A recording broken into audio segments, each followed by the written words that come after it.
छत्रपति साहूजी महाराज, नारायण गुरु पेरियर रामास्वामी नायकर, बाबा साहब डॉक्टर अम्बेडकर और मान्यवर काशीराम साहब के साथ साथ सभी बहुजन महापुरुषों को, मातृशक्ति को मैं नमन करते हुए आज के कार्यक्रम के सम्माननीय अध्यक्ष जी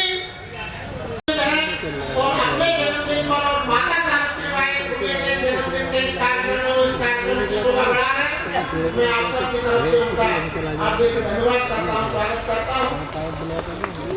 सीनियर एडवोकेट हमारे बड़े भाई नियम सिंह साहब भी यहाँ मौजूद है, उनका भी हम स्वागत करते हैं।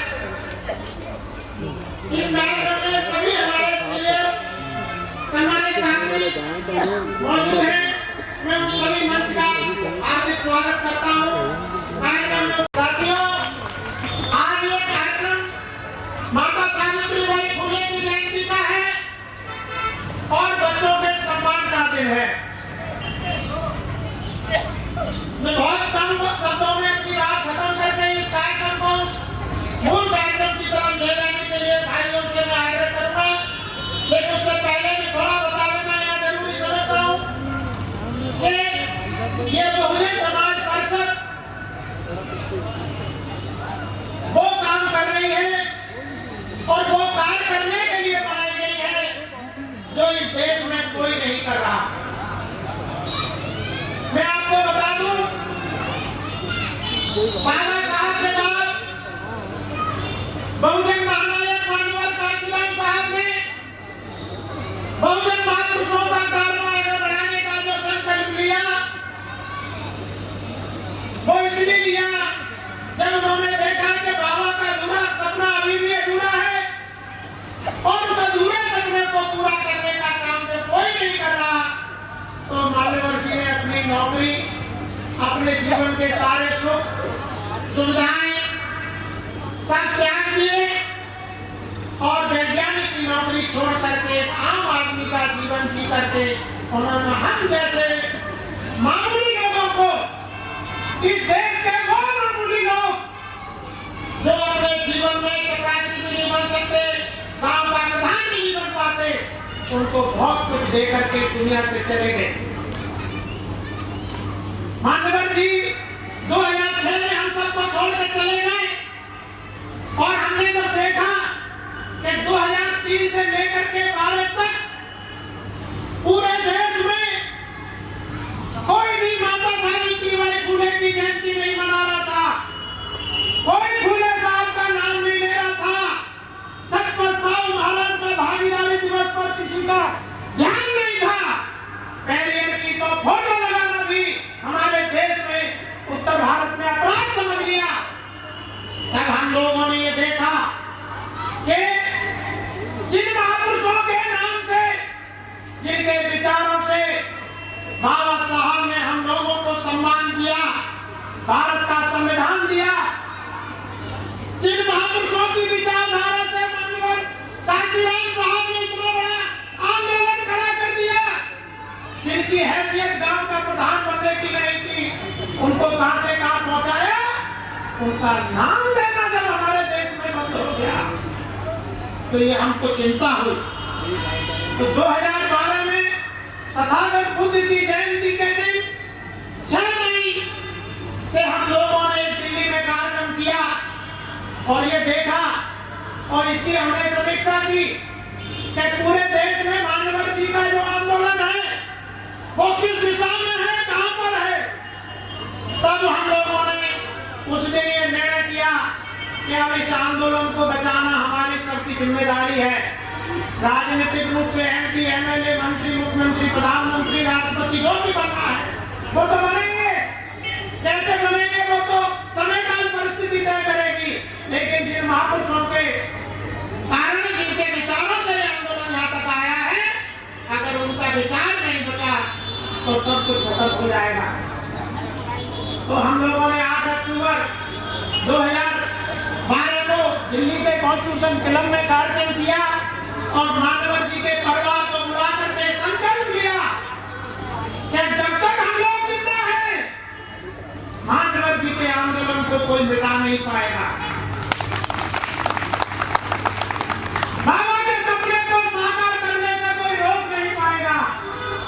समय लगेगा। हम लोगों ने 26 जनवरी 2013 से माननीय काशीराम साहब राजनीतिक संदेश यात्रा बाबा साहब के स्मृति स्थल दिल्ली 26 अलीपुर रोड से शुरू की और पूरे देश के 7 राज्यों में घूमे। इस मंच पर भी यहाँ भी आए और हमने संकल्प लिया और हर साल हम लोग महात्मा फुले की जयंती मनाते हैं, माता सावित्रीबाई फुले की जयंती मनाते हैं। माता सावित्रीबाई के साथ साथ माता फातिमा जी को भी सम्मान देते हैं, उनको आदर देते हैं, क्योंकि माता सावित्रीबाई फुले महात्मा फुले साहब का आंदोलन अगर आगे बढ़ा तो उस्मान शेख भाई और माता फातिमा का बहुत बड़ा योगदान हम कभी भूल नहीं सकते, तो हम उनको भी सम्मान देते हैं। छत्रपति साहू महाराज का भागीदारी आंदोलन पूरे देश में करोड़ों बहुजन समाज के OBC schedule caste schedule tribe के भाइयों को राजनीतिक सामाजिक शैक्षणिक और प्रशासनिक जो हिस्सेदारी मिली है, यह छत्रपति साहू महाराज के कुर्बानी की उनके संघर्ष की देन है, इसे बुलाया नहीं जा सकता। हम लोग कल रात को चर्चा कर रहे थे आपस में, कुछ लोग बैठ के हमने कहा हमें इस बात की खुशी है कि जो कार्य हम कर रहे हैं उसका श्रेय हमको नहीं मिल रहा और हमें श्रेय चाहिए भी नहीं, लेकिन जो बात हम कह रहे हैं, जो काम हम कर रहे हैं, उसका इम्प्लीमेंटेशन पूरे भारत में हो रहा है, इस बात का हमें गर्व है। इस बात का हमें गर्व है कि जो बात हम कहना चाहते हैं वो पूरे देश में जा रही है। 2013 के बाद अब फुले साहब का नाम पूरी दुनिया में लिया जा रहा है। 2013 के बाद छत्रपति साहू महाराज की जयंती में भागीदारी दिवस मनाया जाता है, पैरियत साहब की भी जयंती मनाई जाती है, माता सावित्रीबाई फुले की जयंती मनाई जाती है और बाबा साहब की जयंती तो पूरे दुनिया पहले से ही मनाती थी। आज भी हमारे देश में एक ही महापुरुष है, बाबा साहब डॉक्टर अम्बेडकर, जिनकी जयंती उनका परिनिर्वाण दिवस पूरे विश्व के लोग मनाते हैं, पूरी दुनिया के लोग मनाते हैं। ये हमारे लिए गर्व की बात है, हम उनके अनुयायी हैं और हमारा नारा है क्या, बाबा के सपनों का भारत बनाने की जिम्मेदारी कांशीराम जी के कार्यकर्ताओं ने ली है। ये काम हम करके रहेंगे, ये कोई रोक नहीं सकता। ये बाबा के सपनों का भारत कांशीराम साहब ने संकल्प लिया था बनाने का, आप कांशीराम जी तो नहीं है, लेकिन बाबा के सपनों का भारत बनाने का काम कितने लोग इस देश में कर रहे हैं, ये हमें सोचना है, ये हमें समझना भी है कि वो कौन लोग हैं जो बाबा के सपनों का भारत बना रहे हैं, कि बाबा के नाम की रोटी खा के पेट पे हाथ फिरा रहे हैं, ये हमें समझना है। क्यों साहब, बाबा के सपनों का भारत कौन बना रहा है, कौन अपने पेट को बढ़ा रहा है, कौन बाबा को बेच करके अपने परिवार को धनवान बना रहा है, ये देश के बहुजन समाज की जिम्मेदारी है, ये समझने की जिम्मेदारी है, ये जानने की जिम्मेदारी है, ये देखने की जिम्मेदारी है, ये चिंतन का विषय है। तो मैं ये बताना फिर जरूरी समझ रहा हूं कि हम जिस काम को करने निकले हैं, हम MP, MLA, मंत्री, मुख्यमंत्री, प्रधानमंत्री, राष्ट्रपति बनने के सपने पाल के नहीं निकले। कांशीराम साहब ने भी ये मैदान में नहीं है, हम बाबा के सपनों में रंग भरने के लिए, अपनी कुर्बानी देने के लिए समाज में है। तो बहुजन समाज परिषद दिनेश गौतम को इस देश का नेता बनाने के लिए नहीं बनाया गया है, ये बहुजन समाज परिषद की जिम्मेदारी मैंने कुछ समय के लिए ली है। मैं ये आज मंच के माध्यम से देश के बहुजन समाज से ही अपील करता हूं कि जिस तरीके से माननीय काशीराम साहब ने बांध से बनाया था, और पूरे देश के पढ़े लिखे लोगों के हवाले कर दिया। आज बामसेफ को छल कपट से खत्म कर दिया गया, उसके टुकड़े टुकड़े कर दिए हैं। ये बामसेफ का विकल्प के रूप में बहुजन समाज परिषद हमने बनाई है। मैंने अपने परिवार को पालने के लिए नहीं बनाई है। मैं बहुत ज्यादा समय तक इसका राष्ट्रीय अध्यक्ष नहीं रहूंगा। मैं अपील करना चाहता हूँ, मेरे विद्वान साथी, नौजवान साथी, बुजुर्ग, पढ़े लिखे लोग सामने आए और बहुजन समाज परिषद के माध्यम से बाबा के सपनों का भारत बनाने का संकल्प ले और इस काम को आगे बढ़ा। जिन महापुरुषों के चित्र आप देख रहे हैं और ये 5 महापुरुष ऊपर देख रहे हैं और ये डाइस पर जो आप देख रहे हैं पोडियम पर, ये 5 महापुरुषों को समझ लीजिए। और मैं ये बता देना चाहता हूँ, इस देश चलेगी और इस देश की सत्ता और व्यवस्था बदलती रहेगी, कोई माई का लाभ रोकने वाला नहीं।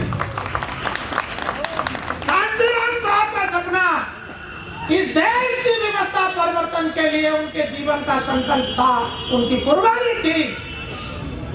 कांशीराम साहब का सपना अभी अधूरा है और बाबा के सपनों का भारत बनना अधूरा है। कांशीराम साहब ने कहा, बाबा का सपना क्या है जिसे पूरा करने के लिए कांशीराम मैदान में है? तो बाबा साहब का सपना था सम्राट अशोक का सपना, सम्राट अशोक का भारत बनाना, ये बाबा का सपना था। और बाबा के सपने को पूरा करने का संकल्प माननीय कांशीराम साहब ने लिया।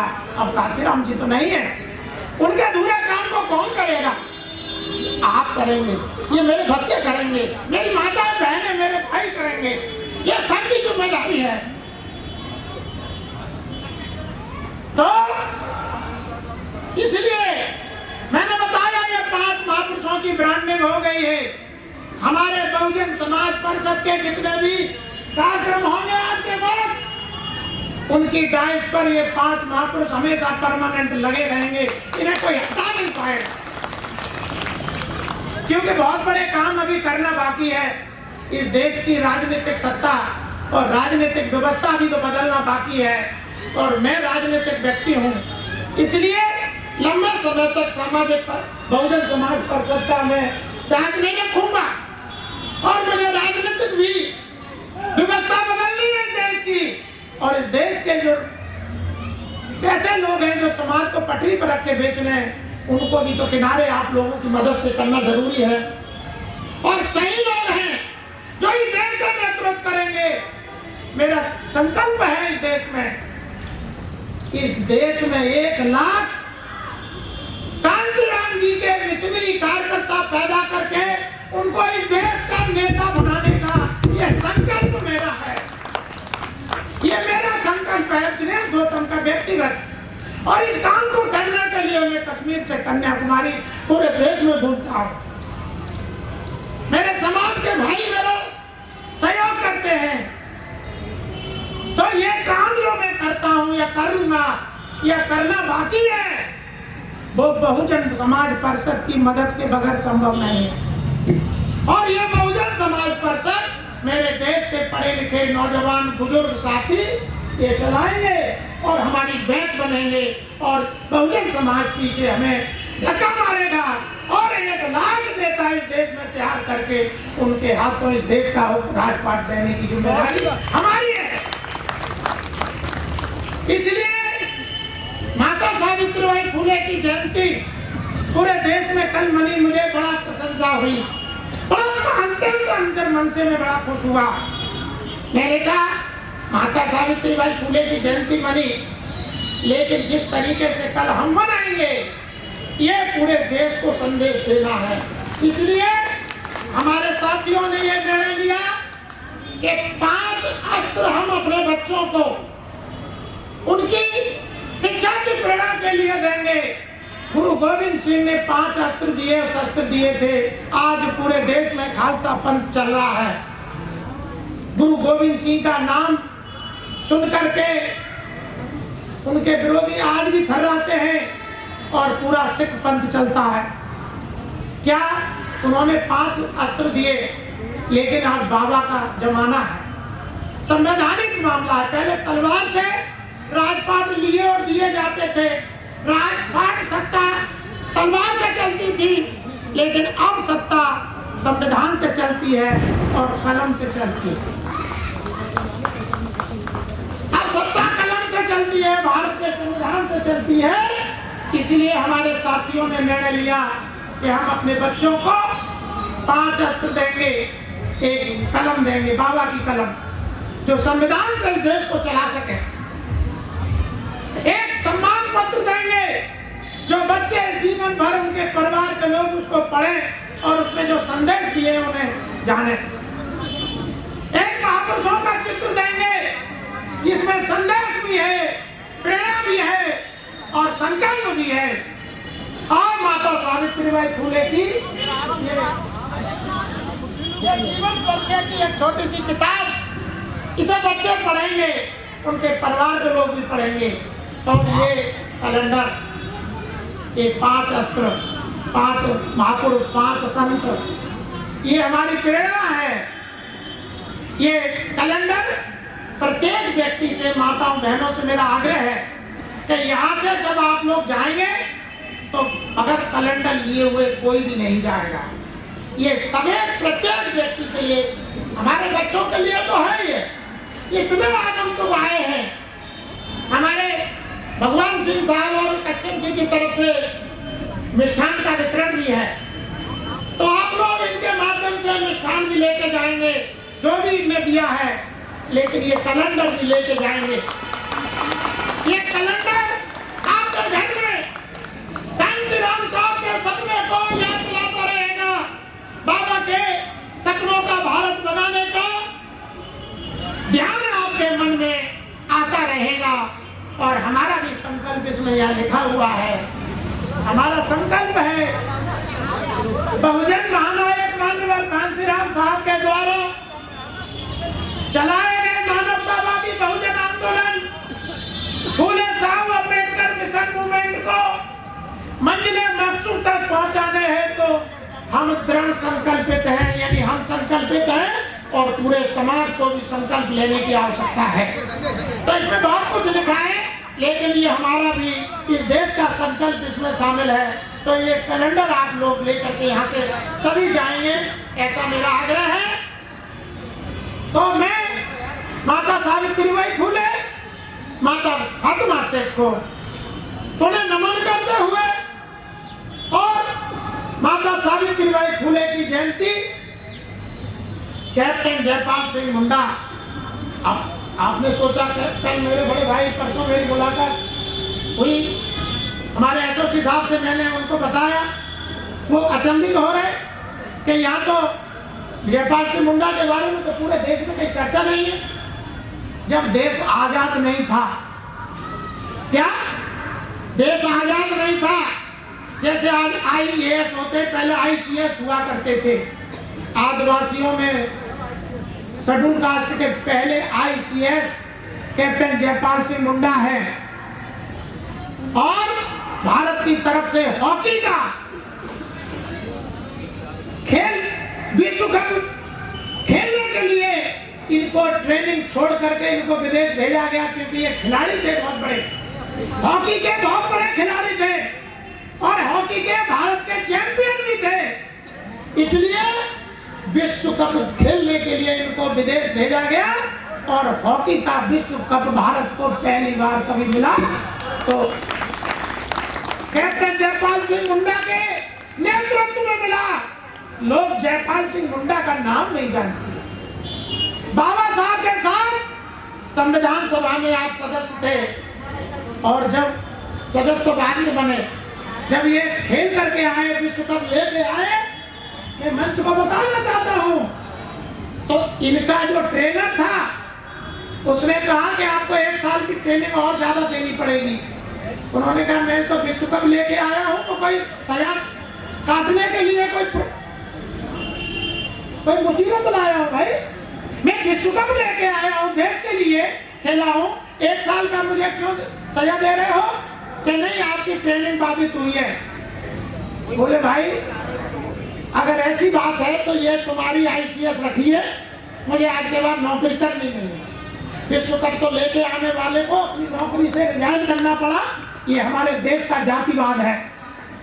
ये मैं बता देना चाहता हूं कि हमारे लोग ये समझते हैं कि आज आप जातिवाद झेल रहे हैं।